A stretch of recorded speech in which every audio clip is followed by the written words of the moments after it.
नमो नमः छात्रों। आश विद्यालय से मैं निधि श्रीवास्तव संस्कृत की इस कक्षा में आप सबका स्वागत करती हूँ। छात्रों, पूर्व कक्षा में हम लोगों ने कल्पत्रु पाठ का बहुत अच्छी तरह से अध्ययन करा है और हमको इस पाठ से ये सीख मिली है कि हमको लाइफ में पैसे के पीछे नहीं भागना चाहिए। पैसा तो आना और जाना है। हमको परोपकार रूपी नाम कमाना चाहिए, परोपकार करना चाहिए, अपना यश फैलाना चाहिए, अपना नाम फैलाना चाहिए। परोपकार करके हम परोपकार करेंगे तो पूरी दुनिया में मशहूर हो जाएंगे, परंतु धन के बल पर हम कहीं भी कुछ भी नहीं कर सकते हैं। ये ध्यान में रखिए। पैसा तो जरूरी है, क्योंकि पैसे के बिना कुछ भी करना मुमकिन है।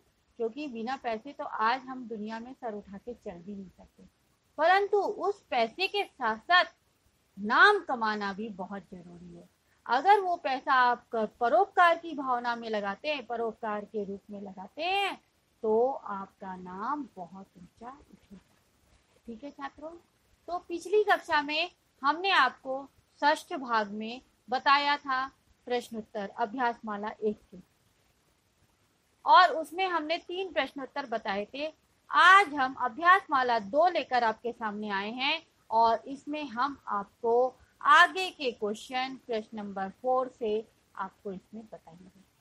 तो आइए देखते हैं छात्रों, क्लास 9 संस्कृत चतुर्था पाठा कल्पत्रु का 7वां भाग, अभ्यास माला 2, प्रश्न नंबर 4। क स्तंभे विशेषणानि ख स्तंभे च विशेष्याणि दत्तानि तानि समुचितम योज्यत। अर्थात वो क्या कह रहा है कि क स्तंभ यानी खंड का में विशेषण दिया गया है, यानी एडजेक्टिव दिया गया है, और उसमें खंड खा में आपको विशेष्य दिया गया है। उन दोनों को आपको मेलन करना है, यानी मिलाना है सही सही पाठ के अनुसार। ठीक है छात्रों, तो आइए देखते हैं हम लोग। कुल क्रमागतः खंड का है, खंड खा में परोपकारा। कुल क्रमागत के बाद दानवीरा मंत्रिभि हितैषिभि जीमूतवाहन वीची वच चंचलम कल्पत्रु अनश्वरः धनम। ठीक है छात्रों, तो यहाँ पर हमको विशेषण और विशेष्य दोनों को मिलाना है पाठ के अनुसार। तो कुल क्रमागत क्या था? कुल की परंपरा के अनुसार क्या चल रहा था? कल्पत्रु, अर्थात कुल क्रमागत कल्पत्रु वृक्ष। दानवीर कौन था? जीमूतवाहन लेसन के अनुसार, तो क्या होगा? दानवीरा जीमूतवाहन। हितैषिभि, हितैषिभि कौन थे? हमेशा राजा के हितैषी कौन होते हैं? मंत्री लोग, तो मंत्री भी। वीची वच चंचलम यानी कैसा है? पानी की लहर के समान चंचल है। कौन? धन, तो यहाँ पर धन आएगा। और अनश्वरः कौन है? अनश्वर जो कि हमेशा अमर रहेगा, परोपकारः। ठीक है छात्रों, तो आपको ध्यान दे लीजिए, आपको पूरा एरो बना हुआ है और आप उसको अच्छी तरह से देख लीजिए। Now second question, next one, question number 5 का स्वस्ति तुभ्यम सॉरी छात्रों, स्वस्ति तुभ्यम, स्वस्ति शब्द से योगे चतुर्थी विभक्ति भवति। अर्थात स्वस्ति तुभ्यम यानी तुम्हारा कल्याण हो। स्वस्ति का अर्थ है कल्याण हो, और स्वस्ति शब्द जो है वो चतुर्थी विभक्ति के योग में यानी साथ में आता है। ठीक है, तो जहां भी चतुर्थी विभक्ति होगी वहीं पर स्वस्ति विभक्ति का प्रयोग कर सकते हैं। इत्येन नियमेन यानी इस नियम के द्वारा, अत्र यहाँ पर चतुर्थी विभक्ति प्रयुक्ता यानी यहाँ पर चतुर्थी विभक्ति प्रयोग कीजिए। एवं ऐसा ही कोष्ठक गतेषु पदेषु यानी कोष्ठक में शब्द दिए गए, पदेषु यानी शब्द दिए गए, उनको चतुर्थी विभक्ति प्रयुज्य यानी उसमें चतुर्थी विभक्ति लगाकर आपको रिक्त स्थानानि पूर्यत यानी फिल इन द ब्लैंक्स पूरे करने हैं। तो पहला देखिए छात्रों, स्वस्ति यानी कल्याण और डैश ब्रैकेट में क्या दिया है? राजा। तो राजा का चतुर्थी क्या होता है? राजेभ्य। ठीक है। नाउ सेकेंड वन, स्वस्ति प्रजा। तो प्रजा का चतुर्थी क्या है? प्रजाभ्य। थर्ड वन देखिए, स्वस्ति डैश, ब्रैकेट में क्या है? छात्र। छात्र के लिए चतुर्थी क्या होगी? छात्रेभ्य। यानी राजा का कल्याण हो, प्रजा का कल्याण हो और छात्राओं का कल्याण हो। नाउ नेक्स्ट वन है स्वस्ति डैश, ब्रैकेट में सर्वजन यानी सभी लोग। तो क्या हुआ? स्वस्ति सर्वजनेभ्य यानी सभी लोगों का कल्याण हो। ठीक है। नाउ नेक्स्ट वन क्वेश्चन देखिए छात्रों, प्रश्न नंबर 5 का ख, कोष्टक गतेषु पदेषु षष्ठीं विभक्तिं प्रयोज्य रिक्त स्थानानि पूर्यत। यानी कोष्टक गतेषु में मतलब कोष्टक में जो पद दिया गया है, जो शब्द दिया गया है, उसमें आपको षष्ठी विभक्ति का प्रयोग करके रिक्त स्थान को पूरा करना है। अभी हम लोग क्या काम में क्या किए थे? चतुर्थी विभक्ति। अभी हम लोग क्या कर रहे हैं? षष्ठी विभक्ति का प्रयोग करके हम अपना क्वेश्चन पूरा करेंगे। तो नाउ फर्स्ट वन देखिए छात्रों, तस्य डैश उद्याने कल्पत्रु आसीत, ब्रैकेट में दिया है गृह। तो गृह में जब हम षष्ठी विभक्ति लगाते हैं तो षष्ठी विभक्ति का चिन्ह है अस्य, अर्थात होता है का या के। ठीक है। तो तस्य गृहस्य उद्याने कल्पत्रु आसीत यानी उसके घर के बगीचे में कल्पत्रु का वृक्ष था। नाउ नेक्स्ट वन देखिए, सह डैश अंतिकम अगच्छत, वह डैश अंतिकम यानी पास, आ गया, आगच्छत यानी आ गया, किसके?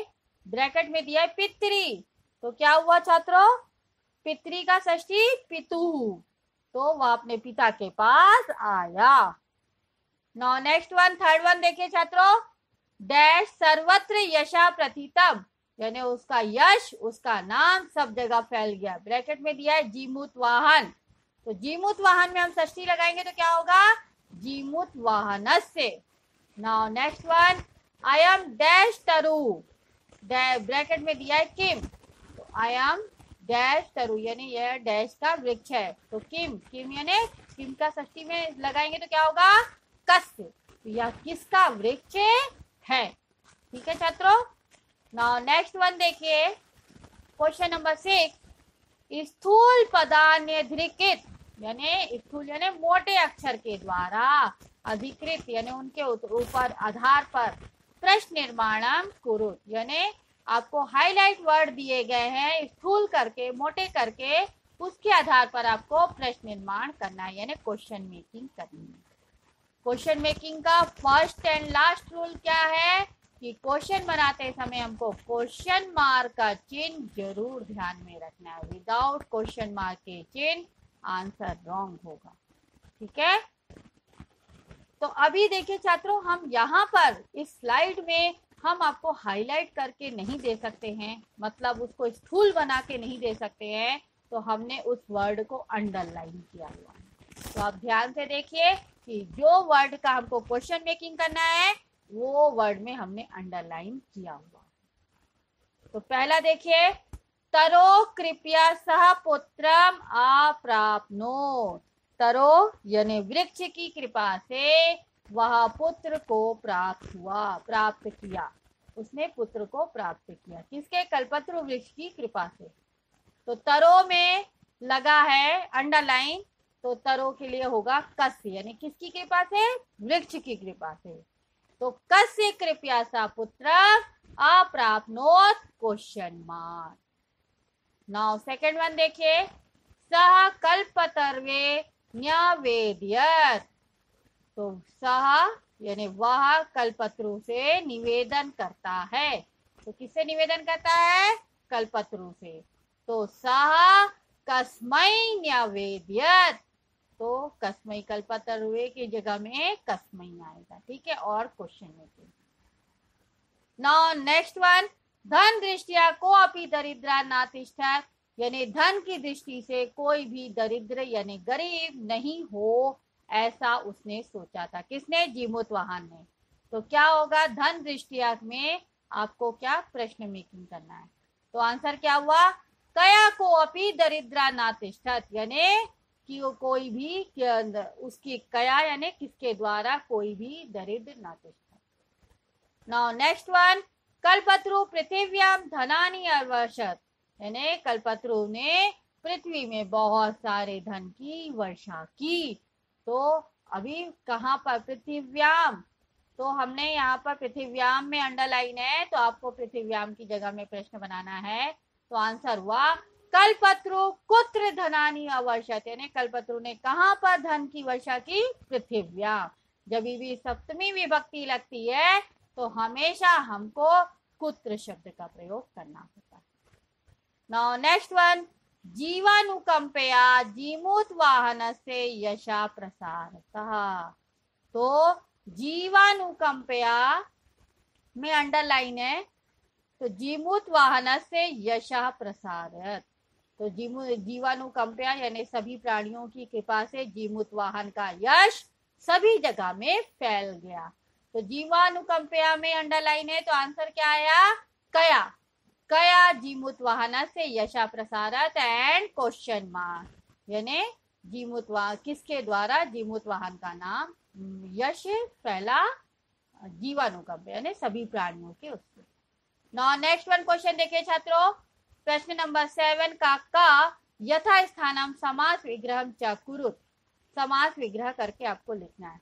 विद्याधराणाम पति यानी विद्याधर का पति, तो क्या हुआ? विद्याधर पति। गृहस्योद्याने गृहोद्याने, नगानाम इंद्रा नगेंद्रा, परेशान उपकारा परोपकारा, जीवानाम अनुकंपया जीवानुकंपया। ठीक है। नाउ नेक्स्ट है प्रश्न नंबर 7 का खा, उदाहरणम नुसृत्य मतो यानी मत या वत प्रत्यय प्रयोग कृत्वा पदानी रच्यत। तो मतो प्रत्यय का प्रयोग करना है, ये मत और वत के रूप में शब्द के साथ जुड़ते हैं, धातु के साथ नहीं छात्रों, शब्द के साथ जुड़ते हैं। Abstract noun. ओके। यथा डैश, यथा मतलब जैसा, हिम प्लस मतोप हिमवान, श्री प्लस मतोप श्रीमान, तो उसी अनुसार आपको बनाना है। तो पहला देखिए, शक्ति प्लस मतोप प्रत्यय शक्तिमान। नौ धन प्लस मतोप प्रत्यय धनवान। ठीक है। बुद्धि प्लस मतोप प्रत्यय बुद्धिमान। धैर्य प्लस मतोप प्रत्यय धैर्यवान। गुण प्लस मतोप प्रत्यय गुणवान। छात्रों यहाँ पर मत और वत यानी मान और वान कैसे आया, ये आप प्रत्यय के चैप्टर में अच्छी तरह से जानेंगे। आज विद्यालय का जो प्रत्यय का चैप्टर है उसको लाइक करके आप वहां पर मत और वत यानी मान और वान किस प्रकार बनता है वहां पर आप अच्छी तरह से जान जाएंगे। ठीक है छात्रों, तो आपका यह अध्याय यहाँ पर समाप्त होता है और प्रश्न उत्तर भी समाप्त होते हैं। आपको इस पाठ से यह शिक्षा मिली है कि आपको क्या करना है, लाइफ में अपना नाम कमाना है, और वो भी कैसे? परोपकार की भावना से, यानी हम दूसरे की मदद करेंगे तो हमेशा हमारा नाम फैलेगा। ठीक है, तो हमेशा दूसरों की मदद करना सीखिए, और मदद करने से आपका नाम, आपका यश, आपका कीर्ति चारों दिशाओं में फैलती है। तो छात्रों, ये अध्याय यहाँ पर समाप्त होता है। अगर आपको इस अध्याय में कहीं भी किसी भी भाग में डाउट है तो आप आश विद्यालय के ऐप को लाइक करके उसमें क्वेरी में जाकर अपना डाउट पूछ सकते हैं। मैं आपका जवाब जल्द से जल्द दूंगी। तब तक के लिए धन्यवाद छात्रों। नमो नमः।